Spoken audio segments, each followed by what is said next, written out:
ఇప్పుడు ఎందుకు అలా నవ్వుతున్నావు? లేకపోతే దెయ్యం నుంచి మహేష్ బాబులా పరిగెత్తేసి పారిపోయి తప్పించుకుందాం అనుకున్నాను చూడు. నా తెర్రెంగలప్ప ఇంకెవ్వడు ఐ కాంట్.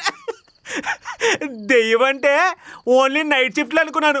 మార్నింగ్ నైట్ 2 కలిపి వాయించేస్తావు నీ అవ్వ. ఊపిరి చాలా ఎక్కువ పీల్చుకుంటున్నావు. ఒక పాట పాడు, సెట్ అయిపోతావు. పబ్లిక్ ప్లేస్ పెద్ద బాగోదేమో. పాట అంటే పాటే, నువ్వు అనుకున్నది కాదు.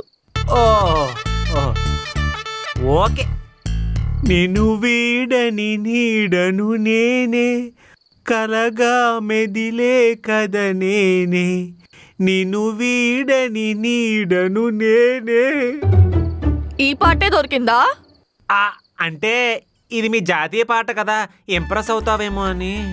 అఘోరించావులే. అవును, నాకు వచ్చిన డౌటు. ఇప్పుడు